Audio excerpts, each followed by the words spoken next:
Islamic golden age بھی آتی ہے، ٹھیک ہے. اس کے بعد ان کے اپنے کچھ رائٹرز لکھتے ہیں کہ اصل میں جوز اور مسلمز کا تو مسئلہ نہیں تھا، یہ جب زائنسٹ اسٹیٹ اسٹیبلش ہوئی ہے تب سارا جسے گند کہتے ہیں نا وہ پڑا ہے، اور بیلفور ڈیکلیریشن اور یہ سارا کچھ. اس کی تھوڑی سی ذرا ہسٹری بتائیں کہ how did we get to this point. دیکھیں، سب سے پہلے آپ نے یہ دیکھنا ہے کہ مسلمانوں کی پالیسی جو ہے وہ جوئش پیپل کے لیے وہ کیا ہے. کیا مسلمان یہودیوں کے دشمن ہیں؟ کیا ہم تمام یہودیوں کو مار دینا چاہتے ہیں؟ کیا ہم یہ چاہتے ہیں؟ ہماری تاریخ جب اٹھا کے پڑھی جائے تو اس سے یہی اندازہ ہوتا ہے کہ یہودیوں کو بچانے والے مسلمان ہیں. بے شک جو آج تک یہودی زندہ ہیں دنیا میں، ان کی 90% جو آبادی ہے یہودی، جو بنو اسرائیل سے تعلق رکھنے والے لوگ ہیں، وہ زندہ ہی اس وجہ سے کہ مسلمانوں نے 1000 سال تک ان کی حفاظت کی. صحیح. مسلمانوں کی تاریخ جب اٹھا کے پڑھی جائے تو الاندلس سے لے کر ہندوستان تک یہودی جو ہیں وہ کھلے عام پوری مسلم دنیا میں گھوم سکتے تھے بغیر کسی فیئر کے، بغیر کسی خوف کے. کاروباری لحاظ سے یہودی سب سے زیادہ پراسپرس تھے. بلکہ الاندلس کے بارے میں یہودی مورخوں نے لکھا ہے، تاریخ دان جو ہیں ان کے، ایک ان میں سے اس کا نام ہے زائن زوہار، جو امریکن جوئش ہسٹورین ہے. اس نے اپنی کتاب the history of Sephardic and متسواہی جیوری صفحہ نمبر 9 پر وہ لکھتا ہے کہ جب مسلمان الاندلس پہنچے اسپین، تو اس وقت یہودیوں نے مسلمانوں کو ویلکم کیا ایز لبریٹرز.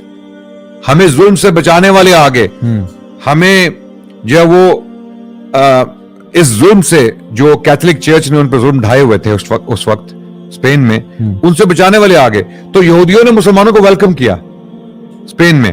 اس کے بعد کیا ہوا؟ 700 سال تک مسلمانوں نے اسپین پر حکومت کی، اور دنیا کے سب سے طاقتور یہودی پوری دنیا میں، جس کو وہ جوئش گولڈن ایج کہتے ہیں، the golden age of the house of Israel was in Islamic Spain under the domain of Islam. اسلام کی حکومت کے نیچے، اسلامی قانون کے تحت، اسلامک حکمران جو تھے ان کی پروٹیکشن میں یہودیوں نے ترقی پائی. کم سے کم 300 سال کا جو دور تھا، پہلے 300 سال، اس میں سب سے بہترین یہودی شاعر پیدا ہوئے، یہودی اسکالرز جنہوں نے کامنٹریز لکھی یہودی صحیفوں پہ. مثال کے طور پہ موسیٰ بن میمون کے نام سے، جو یہودیوں کا بہت بڑا اسکالر ہے، مائمونیڈیز، اس کو مائمونیڈیز کہا جاتا ہے، لیکن اس کا اصل نام تھا موسیٰ بن میمون، جس نے عربی زبان میں کتابیں لکھی اس نے ہیبرو کیریکٹرز میں، لیکن زبان عربی تھی. اور اس کی جتنی بھی کتابیں تھی وہ کہاں لکھی گئیں؟ پہلے تو کرتبہ، جب کرتبہ اس کو چھوڑنا پڑا کچھ سیاسی حالات بدلنے کے بعد، المواحدون آئے اور انہوں نے تھوڑی سی سختی کی، تو اس کی وجہ سے کچھ یہودیوں کو چھوڑ کے وہ کیا مغربی دنیا میں گئے تھے، وہ مسلمانوں کے ایک ملک سے اٹھ کے دوسرے ملک میں چلے گئے.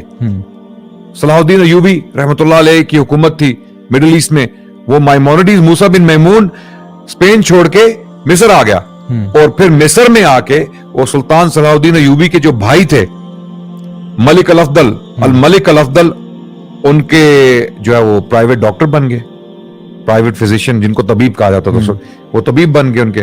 تو اس سے کیا ظاہر ہوتا ہے؟ اس سے یہ ظاہر ہوتا ہے کہ یہودیوں کو مسلمانوں کے جو دور تھا، جو پیک کا دور تھا، ہماری پولیٹیکل پیک تھی، جس کو مسلم سیولائزیشن کہتے ہیں، یہودی اس کو تو گولڈن ایج کہتے ہیں. صحیح. ہماری گولڈن ایج تھی وہ، یعنی ہم سب سے زیادہ پراسپرس، سب سے زیادہ خوشحال، سب سے زیادہ محفوظ اس دور میں تھے. اچھا، اس کے بعد کیا ہوا؟ جب یہودیوں کے ساتھ برا سلوک کیا گیا، کیتھولک مونارکس جب وہ پاور میں آئے اسپین میں، سن 1492 میں اسپین میں جو مسلمانوں کا آخری قلعہ تھا غرناطہ کے نام سے، غرناطہ جو ہے وہ گر گیا. گرنے سے مراد فتح ہو گیا. اسپینش جو حکمران تھے انہوں نے آخری مسلمان بادشاہ ابو عبداللہ جو غرناطہ کے بادشاہ تھے ان کو شکست دی اور غرناطہ کے علاقے پہ قبضہ کر لیا. سب سے زیادہ ظلم یہودیوں پہ ڈھایا گیا، اور یہودی وہاں سے نکل کر، غرناطہ سے نکل کر کہاں گئے؟ عثمانی سلطنت. یہودی عثمانی ٹیریٹری میں آ گئے. عثمانی ٹیریٹری، اوٹومنز، جن کے بارے میں آج کل یہ ڈرامہ بھی چل رہا ہے ارطغرل کے نام سے، جو ان کی حکومت قائم ہوئی تھی پوری مڈل ایسٹ میں. یہودی جو ہے وہ یروشلم آ گئے، یہودی چلے گئے سلونیکا جو ایک گریک شہر تھا، اس وقت عثمانیوں کی حکومت تھی، یہودی آ گئے استنبول میں. تو یہودیوں نے پناہ لی مسلمانوں کے علاقے میں. صحیح. اس کے بعد بھی تو جب بھی یہودیوں پہ ظلم، اب سوال یہ پیدا ہوتا ہے کہ اتنی اچھی ہسٹری ہے، اتنی عظیم تاریخ ہے مسلمانوں کی، مسلمانوں نے 1000 سال سے زیادہ یہودیوں کی حفاظت کی، تو پھر یہ کیا ہو گیا، بعد میں کیا ہو گیا؟ سب سے بڑی جو وجہ بنی، جو حالات بگڑے، وہ سن 1948 کے بعد جب اسرائیل مارز وجود میں آیا ایک اسٹیٹ کی حیثیت سے، اس کے بعد جو ظلم ڈھائے گئے عربوں پہ، فلسطینیوں پہ خصوصاً جو ظلم ڈھائے گئے، اس کے نتیجے میں جو رشتہ تھا ایک مسلمانوں اور یہودیوں کا 1000 سال سے اچھا رشتہ تھا، ایک کورڈیل ریلیشن شپ تھا، وہ خراب ہو گیا۔ اس کی وجہ سے بہت سارے یہودی مراکز سے لے کر انڈیا تک جو مسلمان ٹیریٹری میں رہ رہے تھے امن اور سکون سے، وہ سارے کے سارے اسرائیل جانا شروع ہو گئے، اور ابھی ان کی اولادیں اسرائیل میں موجود ہیں۔ اب وہی اولادیں جو ہیں وہ ایک پولیٹیکل آئیڈیالوجی ہے جس کو زائنزم کہا جاتا ہے۔